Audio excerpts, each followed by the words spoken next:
3301. What do those numbers mean to you? Not just 3301, but Cicada 3301. Turns out, Cicada 3301 is the nickname that was given to an organization that posted puzzles on the internet. Now, imagine this. Clues to the puzzles were released on a yearly basis starting from 2012, and it went on for a good 5 years. And the purpose of doing that was to identify and attract code breakers, mystery solvers, in order to hire these people into their organization. That's what Cicada 3301 did. What do you do to find the right talent? So hi, I'm Eileen. I'm an executive coach and HR consultant with The Art of Career. Over the last 5 years, The Art of Career has worked with employers like yourself to find innovative ways of motivating the talent. And we believe in implementing this through 2 methods. One, by helping managers and business owners understand how humans interact and work together at the workplace. And secondly, in adopting technology to bridge the gap between efficiency and effectiveness. And we apply these 2 methods in the 4 pillars of business that we operate. 1, in running soft skills capability building workshop. Number 2, in facilitating one-to-one career conversation. And 3, in participating in the employer's HR transformation project. And last but not least, in the selection and acquisition of talent. Which actually brings me to today's topic that I'm excited to share with you on 3 fronts. How we attract the right talent. Number 2, how do we then filter out and select a short list of candidates that meet the criteria? And finally, in making the right decision for the right talent. Let's take a look at how we can attract the right talent. Now, I mentioned about Cicada 3301. What they did, they basically threw out a puzzle on the internet just so that, again, mystery solvers, code breakers are able to start working on it. And that actually means that the faint-hearted will stay away just by reading and feeling the enormity of the puzzle. Now, did Cicada 3301 put up a job advertisement so that future or potential code breakers are able to submit their CV and maybe, go through an interview? Interestingly, not. So this is one method that we as employers can consider. And this entire method is called realistic job preview. Now, are there other methods of using realistic job preview, which is a method whereby we allow the candidates or potential hires to have an insight on what the job entails? Is there another way other than using puzzles? Of course, there are other companies such as Microsoft, Google, and other organizations that use similar methods as Cicada 3301 in identifying and attracting developers. What if we are not looking for code breakers and we are not looking for mystery solvers? Are there other methods? Turns out there are. Realistic job preview uses another medium known as videos. Now, videos allow us to take a snapshot of what the role entails and then allow a candidate to make informed decisions of whether to put forth his or her application. Taking this a step further will be to cut these realistic job preview videos into tiny bits such that different aspects of it can be dwelled in depth. Again, allowing the candidates to decide whether to proceed on to the next stage. What you will see here is an example of a bank where they use this same method in identifying a customer contact associate. And with this particular method, they were able to then figure out who are the ones that drop out in the middle of the process, who are the ones that stayed on to the end. And guess what? The ones who stayed on to the end are the exact talent that they want to attract. So there you have it. One more method of using videos, cutting them up into bite size to attract the right talent. Now, having the candidates stay on right to the end of the realistic job preview is a way of measuring tenacity and also level of interest. Is there another way of describing this? Turns out there is another way of describing it. This method is called success profiling. If this is not sufficient, there are other attributes of the professional that we can look at. So being curious in the job, having the tenacity, maybe focusing on details are certain aspects that we want to use to describe what an ideal candidate should be in the job. Doing this will help us to have a better knowledge on the key traits that will help them to be successful in their job. Looking at an HBR article, Hire for Smarts, the article talked about how we can identify executives that exhibit executive intelligence. And in fact, it comes in 3 areas. 1, the ability to execute the task. Number 2, the ability to deliver results through others, which is not a surprise. And number 3 is the ability to sense the surroundings that he or she is operating in, be very self-aware, and make adjustments along the way. These 3 traits put together help the hiring manager to have a good feel of whether the individual is likely to be successful in the job. Let's take a look at another example. When Cicada 3301 put those puzzles out, was curiosity the only trait they were looking for? In fact, they were looking for way more than that. In the entire process of solving the puzzles, Cicada 3301 was encouraging the code breakers to hang on, because can you imagine? The time difference between 2 clues works out to close to 1 year. It is certainly not for the faint-hearted. Patience, as how Cicada has worded in their email, is a virtue. And that is one of the attributes that they were looking for. At the same time, in a team environment, a success profile of the individual could be the ability to influence others to take actions as a peer. So these will give us some ideas on how we can then adopt the new language in addition to the job description to help us figure out what kind of candidate profile will be successful in the job that we are hiring them into. If all these are too much for you to absorb, just think about your individual identity, much like your identity card. Put in a work environment, it becomes a professional identity. Now think of a container trailer where the hard container at the top points to our functional capability, our competency in understanding the subject matter, for example, as a legal counsel, as a financial accountant, as a customer service individual. All these are technical competencies that's required to be successful in the job. And we would be able to figure this out just by reading the CV or resume when the application is received. However, beneath all that are the wheels of the trailer, which represents our personality. The soft skills of the individual are represented by that. Let's face it, for a professional to be successful in the job, it depends largely on how the professional is able to bring out the role, harnessing all his soft skills to be successful in the job. This set of soft skills are what we call their professional identity.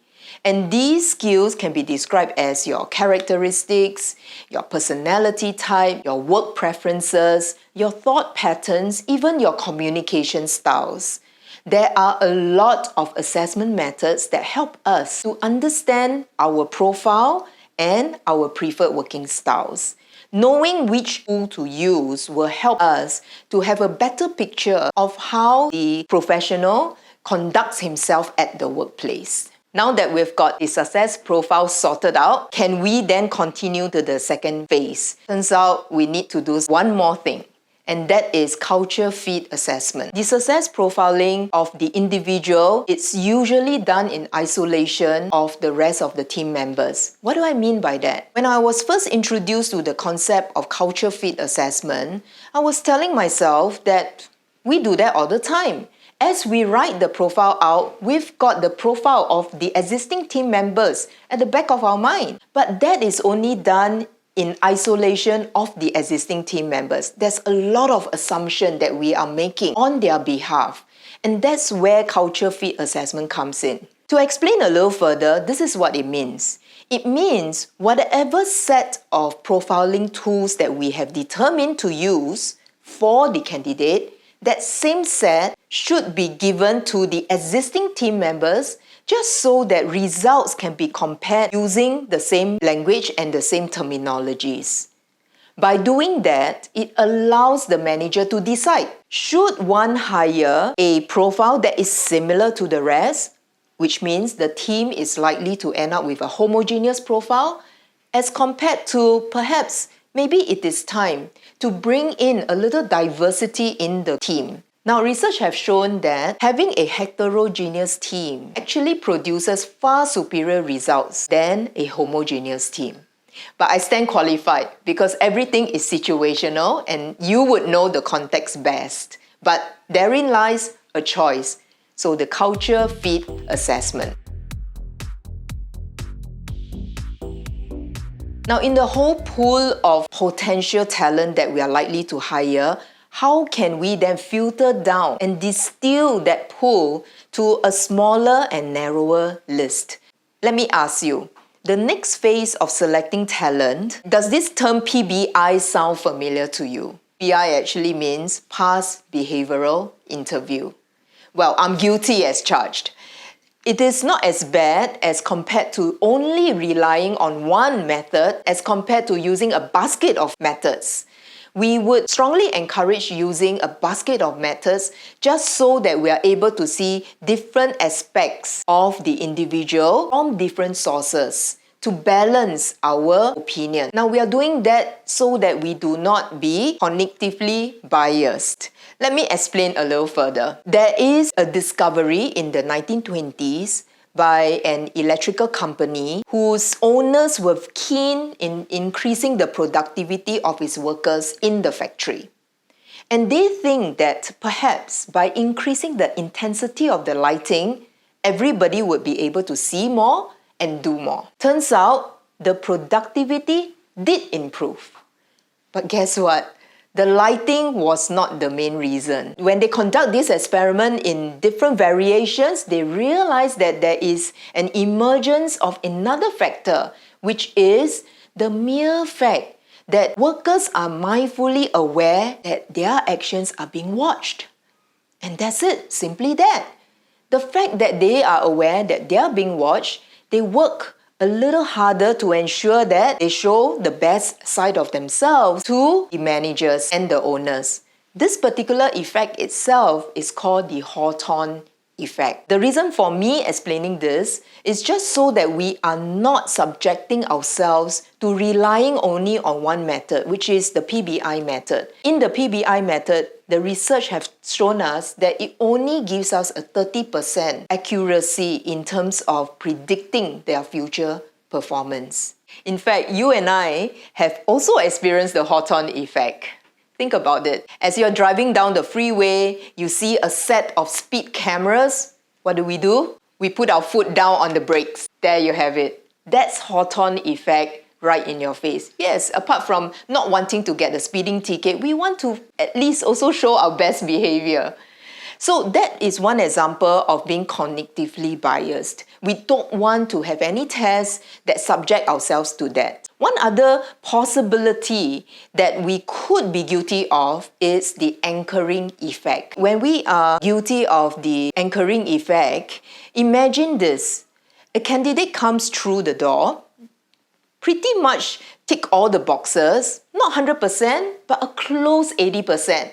Quite good enough, but guess what? He is the first candidate. You want to see more candidates. So as the second candidate comes in, unconsciously, we are comparing this second candidate with that first candidate who already met 80% of the mark. This goes on all the way to the end of every candidate that you have seen, and throughout the entire process, you are making a comparison to the first. This will put the second and subsequent candidates in a disadvantaged position because of the mindful comparison that we're making with the first candidate. This brings me to the next point on the fair consideration framework, details of which can be read on the government website. In this framework, we need to ensure that we are evaluating talent on equal grounding, regardless of their ethnicity, regardless of their gender, regardless of their years of work, and also where they have worked. The Hawthorne effect is not the only cognitive bias impact that we could be experiencing. There are many others. You can refer to the handout at the bottom of this page. Now, when you examine the entire interview session, the candidate's purpose of attending the interview is to show you the best side of themselves and shielding as much as possible their true side. The interviewing panel, on the other hand, is hoping to see the true side of the talent so that with the right support and onboarding process, that talent will then show the most impressive side after they have joined the organization. Therein lies a big difference. Whilst the candidate is trying to show you the best and most impressive side of them, you are looking for the exact opposite. How can we prevent that? Turns out, Michael Fitz has actually found a way. He found that by playing serious games, and I don't mean any other games, but when played seriously, correctly, and in a structured manner, we will be able to allow the candidates to come in and demonstrate their natural side. By doing that, it will then give us a lot of opportunity to figure out how can this candidate respond to different stimulus in a very as close as natural setting as possible, especially in a gaming environment.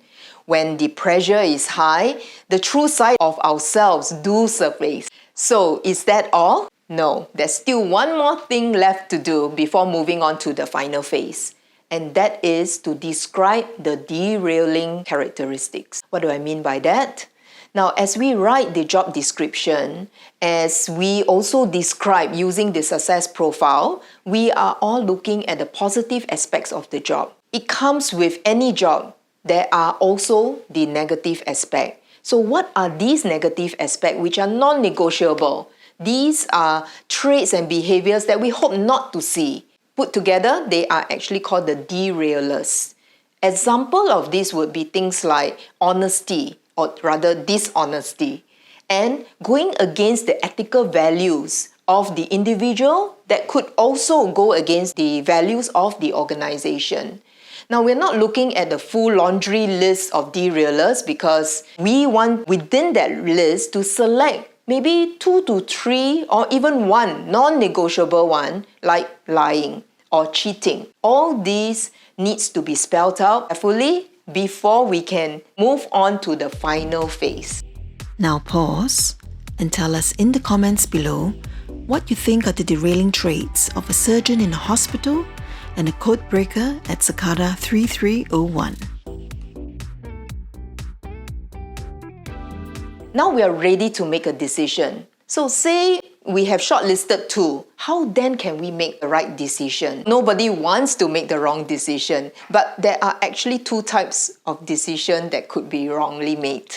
1 is to reject a good talent. 2 is to accept the wrong talent. Which one do you think is worse?